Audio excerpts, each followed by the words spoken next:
In this video, we're going to talk about the top 5 high-yield savings accounts out there and how you can utilize them to start making some little extra cash. Hey, what's up guys? My name is Chase and this is a penny pincher's guide to personal finance and investing. And if you are interested in videos like this, you want to learn a little bit more about that, consider hitting that like and subscribe button. Alright, so let's jump right into the video. Before we jump into these 5 different banks out there that are offering this high yield account, the high yield percent associated with it, I want to talk about why you'd even want a high yield savings account versus just putting your money out into a stock exchange or into mutual funds or even just keeping it in your checking account. Well, basically these high yield savings accounts should be utilized and used as a thought process of this is a rainy day fund, or it's a fund that you are building up that you do not want to put into a mutual fund or to tie it up into something that's a little bit less liquid, because then it might be unable to be accessed at a time when you do need it. So for me personally, I do use this for my emergency fund, and so I have a certain amount that I plan to have if something was to go wrong, if I was to lose my job, or if we needed to use cash immediately. I have about 3 months worth of expenses saved up that I leave into my high yield savings accounts, and then I will still be getting some interest on that, even though I will not be getting the market value that we're generally expected with the stock exchange or mutual funds or some of the other higher yielding returns, because I will be able to pull that money out quicker. And so I do like using this, and I like to have one on hand, and I'd like to get some money back on it instead of just letting the big banks hold on to it and get a free loan from me. All right, so we're jumping to the 5 top high yield savings accounts that I have looked into, and I am using one of these, and we'll talk about that here in a minute. So the first one we're going to talk about is going to be the Citibank high yield savings account, and they are offering a 2.1% APY on all of their accounts, on their high yield savings account. This is a pretty competitive rate when you compare it to a lot of the other ones. I do want to talk about that all of these bank accounts are going to be no fees. There's going to be no minimums. Some of them will require a direct deposit, but in the end, you're going to be putting in something in there every month, and so it really doesn't make that much of a difference in the long run. But yeah, this one specifically, all of them are going to be mobile banking because they're going to be offering this ability to have a higher yield. And because of they're not having any brick and mortars, they're able to offer this a little bit higher compared to the Bank of America's, the Wells Fargo's, all those around the town.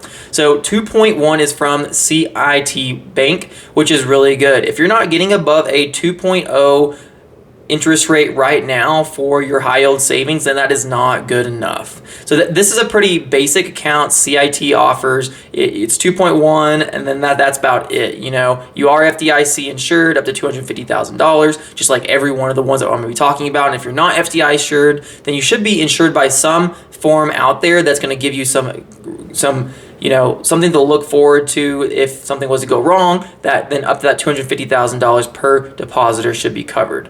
So CIT Bank, great option at 2.1%. The next one we're going to talk about is going to be SoFi. SoFi is also a really great option. I put this one after the CIT Bank, even though the APY is 2.00, because it still has all the other features that it had, no fees, the online access.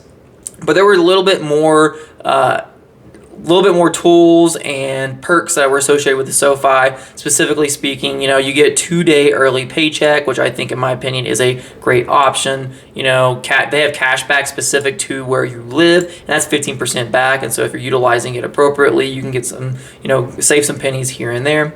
And then there's an automatic savings feature, which allows you to group the particular accounts. So you have one big account that has little small accounts in them, and so if you're doing an emergency fund, you're building up towards that, but you're also building up to a savings for a vacation, then you also put money into there too, and it helps you visualize it even though it's all under that same account, but it gives you a way to break it down and see how you're getting closer to your goals. And so because of that, even though you're slightly lower, that's going to be cents on the dollar, that 0.1 that you're getting with the SoFi compared to the CIT Bank, in my opinion, it doesn't really make a difference. So that's why I like SoFi a little bit better, because of these great benefits associated with it. The next one we're going to jump to is going to be Ally Bank. This one also is pretty good. Again, it's going to be above that 2.0% APY, but Ally's been around for so long. It's an online bank. It has so many great features, and so because of that, I know it has great support. Currently, right now, it does have a 50-minute wait. That's kind of long, but I haven't heard anybody give any negative comments on Ally. So Ally actually does have that option for comparing your bank account, taking that big group in the savings account and having small accounts within it that will allow you to look forward to you meeting your goals and saving up down the road. And so I do really like that option because it helps me quantify and follow along and see which ones there are that I need to start adding more to start meeting my goals. So I think that's great. Their online app is awesome, and it gives you just a way to organize your buckets, and that's what I was talking about that for. So if we scroll down, we're going to take a look at the savings account. It's most all these websites are going to be comparing them to the Bank of America, Chase, Wells Fargo, which really isn't fair because they're a brick and mortar, and these are their yields are way lower. What you should be comparing these to are these online bank accounts because they're going to be the ones that are having comparable rates to the bank accounts that we're looking at right now. So Ally Bank is offering a 2.0 because of its longevity, because of its ability to have great resources and great perks associated with it, like the buckets. I do put this one up a little bit above the SoFi account, but basically these past three, the CIT, the SoFi, and the Ally, they're pretty close, and I would save it for the future ones in the last two. Now, the fourth one that we're going to talk about is going to be Lending Club. This is not one that you'll be thinking about too often that will be having a high yield savings account, but Lending Club is one of the higher rates out there right now. Probably 2.15 is going to be the highest rate that we will be seeing with most of our accounts out there, at least for this one, and then even the fifth one that we're going to be talking about here in a second. And so because of that, you can't compare that to any other account because having that higher interest rate is going to give you that better return on the road. And if it's really just a savings account where you're putting your money there for the rainy day, then having a little bit extra right there at that 2.15 is going to be great. It does have all the great options that the previous ones have. So it has online banking, no monthly fees, no minimum balance requirement, and the fees are free. And so you're able to get your money pretty easily, and I think it's a great option for that high yield out there. And then the last one, and it's one that I personally use and one that I think is a great option, is going to be on Juno. And so this is like they're terming it the crypto-friendly banking, and it have multiple different perks and features associated with it. And I'm not going to go through all that right now. I do have a couple other videos that will be linked at the end that you can take a look at that have some great benefits associated with it. But what we're going to talk about is going to be their savings account, and there is one caveat associated with this one, and that means that you have to get the On Juno metal card for most of the people that are having savings accounts out there. For the normal person, they're going to be saving more than $5,000 at a time for an emergency fund, for vacations, things like that. All that combined is going to be more than $5,000. But if you're only going to the $5,000, then you won't need this On Juno metal card, and you'll still be getting that 2.15%. But if you're wanting to save a little bit more than that $5,000, then I would recommend going and get this On Juno metal card. It's a free card. It comes with a lot of different perks, compared to the American Express and the Chase Sapphire. We have to pay, an annual fee. There's no fee associated with this one, and then it just bumps your increase of their 2.15% all the way up to $100,000. And so you get some pretty good perks associated with the card, and you get the 2.15 all the way up to $100,000, which is a pretty great deal. I don't see many people out there that will be having an emergency fund of greater than $100,000. So in that case, I don't think that you need to really worry about that cap per se, and just look at all the benefits that come along with it. So the card specifically, it's going to give you that 2.15% bonus rate checking account. It'll get you the 5% cash back on brands of your choice, and then you're allowed to send your money internationally for free.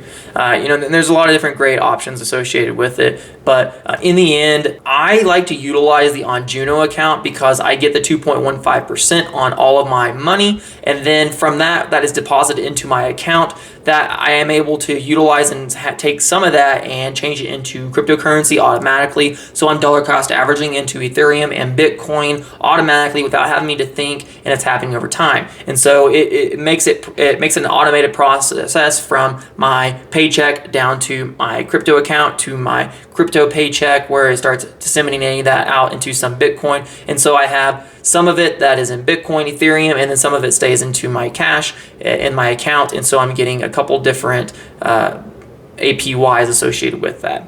And so because of that, I do really think that these top three between the Lending Club, the On Juno, and the Ally Bank are the ones that I would recommend moving forward with. I like On Juno. I'm going to continue to use them unless something happens to their account where they are going to be decreasing their annual APY down below the 2.15%. And then I'll probably just move over to the next one that's a little bit higher that has a couple perks that really benefits me in the long run. So I hope you got some good information from this video. I really like to break these down and compare these to the nuts, the nuts and the bolts that are associated with it. If everyone's going to be giving these free fees, no fees associated with it, there's no minimums, you don't have to, they're all FDIC insured up to $250,000, then what's really going to be setting them apart? And it's going to be the APY and then the small little perks associated with each account and which one that you're going to be utilizing the most. So I hope you got some good information from this video. As always, we want to remind you that you're here from your first penny to your first million. We'll see you next time.